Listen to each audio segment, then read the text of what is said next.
Ito, ano ba to? E-bike? Uy! Ano yun? Mustang! Tapos si Taal. Nakakuniwas sa balita. O napapanood nyo sa mga ibang social media platform na si Taal ay nag-aalboruto.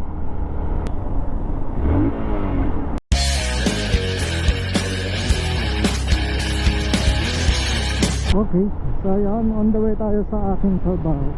Ayun, chill lang tayo. Ilang araw ko nang nararamdaman sa motor ko yung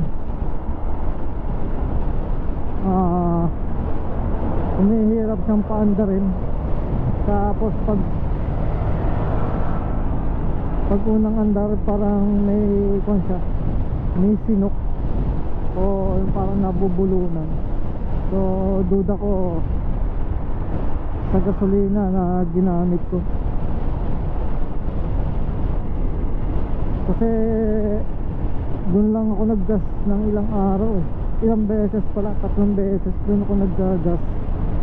So yun yung duda ko, kasi simula nun yung paggagas ko ng 3 araw na yun, yun nagsimula na yung motor ko na umirap panda rin. Tapos yun nga, nabubulunan, parang may halong tubig yung gasolina dahil nga sa, di ba, nag-uulan. Siguro yung pinaka septic tank nung kanilang gasolina ay napapasok, kaya nararamdaman ko sa motor ko yun, yung pagsinok-sinok. Tapos ito rin, nag-check ako ng motor. Ang aking stoplight, yung brake light lagot na yung pinaka ilaw. Yung sa loob, diba, parang may may wire na doon nadaan yung ilaw, lagot na pala. Napagdiskitahan ko na naman yung ang aking switch ng brake light. Yung lagi napapagdiskitahan ko pag naglolo ko ang aking brake light. Yung pala, ang may problema na yung pinaka bumbilya, yun na pala yung palitin, hindi pala yung brake light switch. Kaya siguro bukas titingin ako, kasi ngayon ay panggabi ako, bukas pa ang uwi ko, kaya hindi pa agad ako makatingin. Kasi ang ginawa ko lang ngayon maghapon ay natulog. Talagang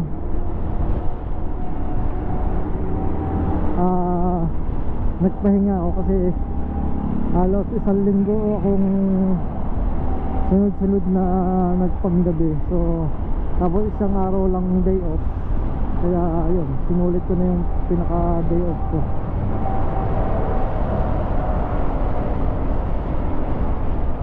Tapos day off, tapos balik ulit 5:30. So ayun, puro pahinga yung ginawa ko para naibalik yung aking pagod o yung hirap nung 1 linggong nagdaan, diba? Kailangan natin maibalik yung energy na wala. Yun naman kasi yung dahilan kung bakit nga ako hindi nag-OT, dahil nga gusto kong makapagpahinga ang mabuti. Ayoko naman na dadating sa punto na sagad-sagad ako mag-OT tapos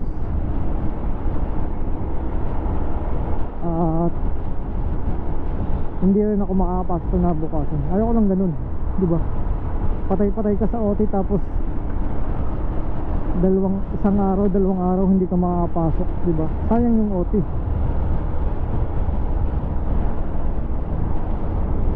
Kaya ayun, pagka Pag kaya ko pa nag-OT, pero pag hindi kaya talaga, hindi ako nag-OT. Hindi ko para pilitin sarili ko, diba? Sabi nga, nagtatrabaho tayo para mabuhay, hindi para mamatay. Sana hindi traffic dito. Ito lang kasi nagiging problema ko pag dito eh, yung traffic.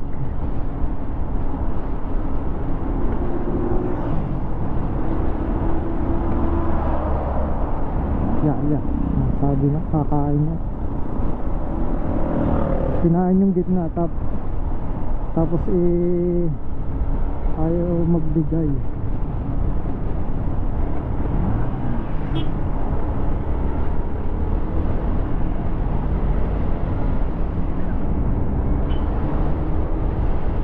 Tapos si Taal, yun, nabalitaan nyo na ba? Ala! Katasabi ko lang.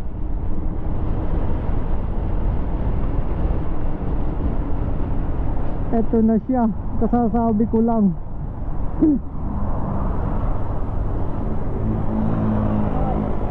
Tapos yung mga tindero nito nasa gitna.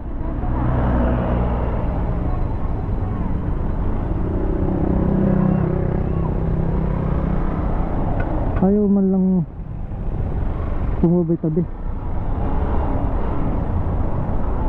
Hindi naman ako tutol sa kanilang pagtatrabaho, pero diba, pag nasabitan yan, sagutin pa ng mga driver yan.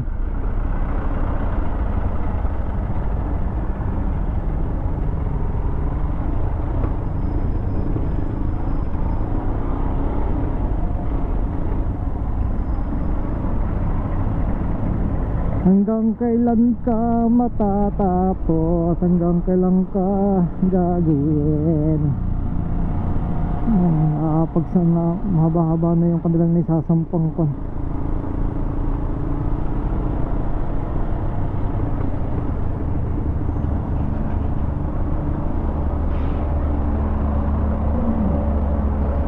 Wow, ito ano ba to? E-bike?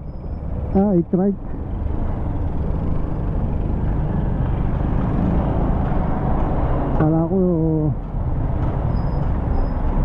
Kala ko motor na tatlong gulong pala, e-bike. Ayos din yan. Makakasabay natin yan. Ayos yan. Kamukha niya yung Dio, yung puwit ng yung mulihang part ng Dio, kamukha ng e-bike, diba?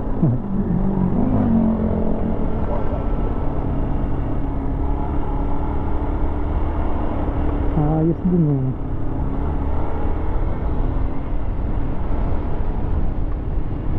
Hindi na, oy, ano yung Mustang GT.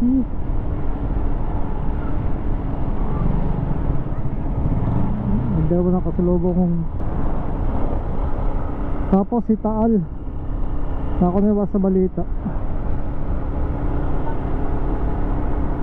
o napapanood nyo sa mga ibang social media platform na si Taal ay nag-aalboruto na naman. So nakita ko kanina sa TikTok na pinagiging alerto ang Cavite at Batangas sa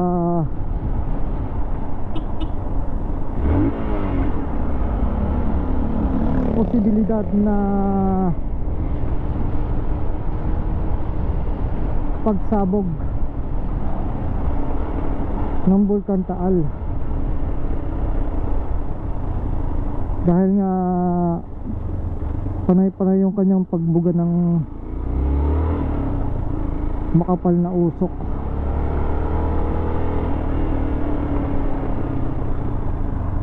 So sana naman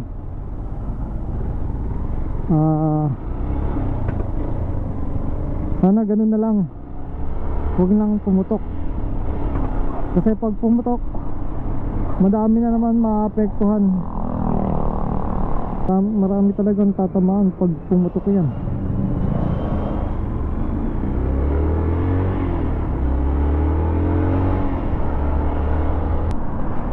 Mahirap dito yung mga jeep, basta na natigil, tsaka yung mga sasakyan. Tulad nung kanina, di ba, may na-overtakean ako na motor, umovertake sa akin tapos biglang tumigil.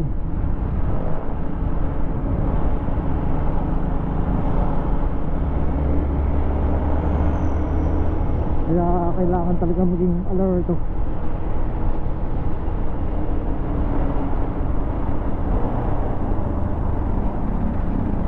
Kaya itong camera ko ikon eh, hindi lang pang vlog, nagiging pinaka dashcam ko na rin to. Kasi nga araw-araw tayo sa lansangan, may iwasan na makasalamuha tayo ng mga driver na bala sa ubas.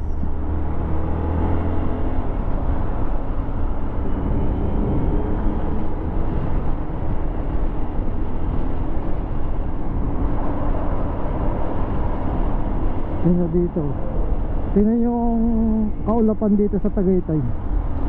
Kung makakita nyo sa video, medyo may, ang ulap niya may pagkaitim, hindi yung, di ba, ang ulap puti. Ito talagang medyo maitim. Akala mo bubuhos yung ulan, pero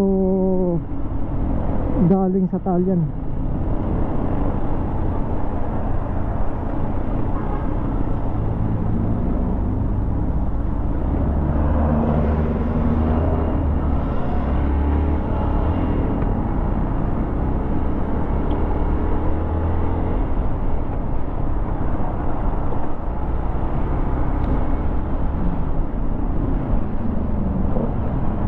Buti na lang nagbawas ako ng hangin nga ako sa gulong ko sa una. Talagang nung hindi ko pa nababawasan ng hangin sa unahan, para ako nangangabayo sa sobrang tigas. Ngayon medyo okay na, tamtaman lang yung aking bawas. Hindi sobrang lambot, hindi sobrang tigas. Uy, kakaunti ang pila. Siguro natakot sa tal. Pero merong iba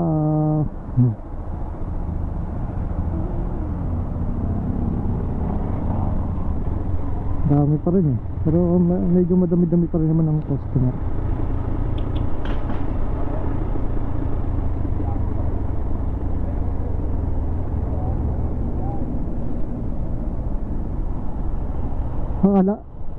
Akala ni kuya ko nako customer. Hindi, tayo ay isang ang aga ni Al ah. Ang oras na ba? 5:49 lang. Kala ko late na ako kasi yung kasabay kong panggabi nandito na. Si Alto eh.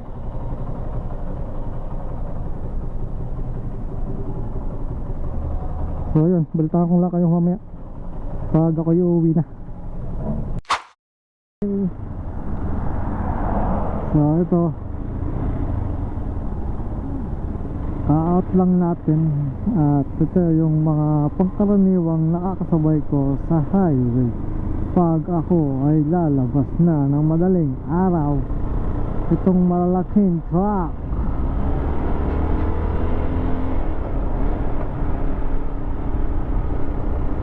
kita nyo yun? Diba ang lalaki nito? Mga trailer truck.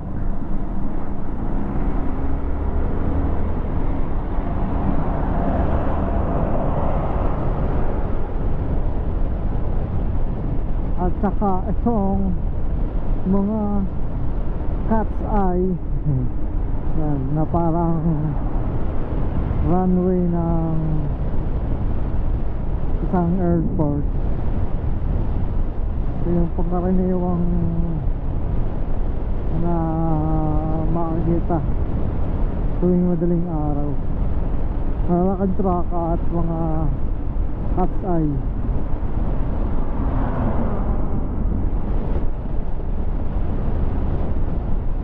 Wala masyado mga sakyan nyo kasi weekdays. So dumadami lang yung mga sakyan pagka weekend.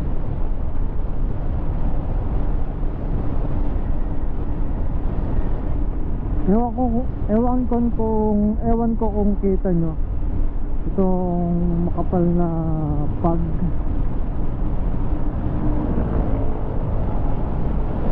Sana naman kita.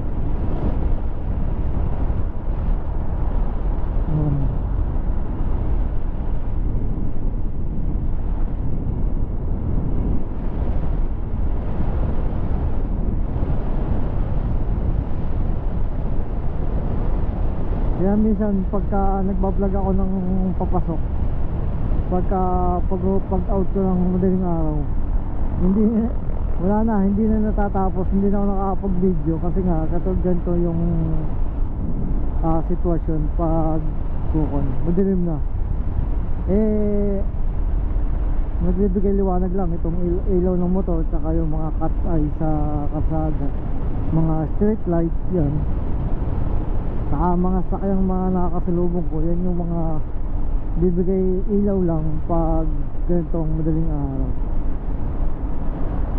So ngayon na nga pala ay ko na Huwebes. Kasi kahapon ay Merkules. Alas 4 na ng umaga tayo nag-out, kaya ngayon ay Huwebes. So mamaya pang gabi uli same, ganun pa rin ang pasok, 5:30. Kaya man ko kung magbibideo pa ako kasi pag uwi ko mamaya, pag uwi ko bago matulog o tutulog muna ako, pag gising ko tsaka ako ito i-edit para may upload na ako. Kasi nalipasan na naman ako ng video. Kasi 4 days na ako nalilipas ng video. Every 3 days ako nag-upload. Ngayon naabot 4 days, 5 days, minsan 6 days. Kasi nga yung oras nahirap, tapos puyat pa ako. Tapos ang mata ko pag napapatitig sa cellphone, nagluluha pagka galing ako sa puyat. Kaya minsan natatagalan din yung pag-edit.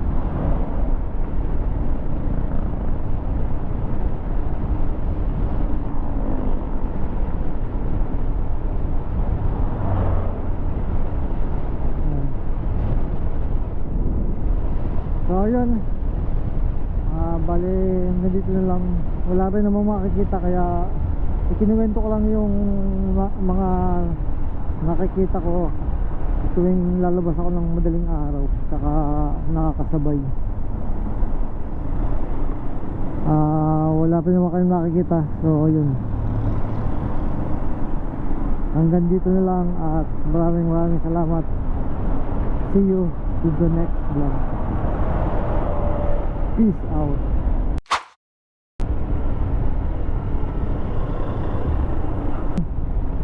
Pa naman, barangay naman, ewan ko kung ba't hindi sila nakitulog doon sa barangay. Ulat ako dun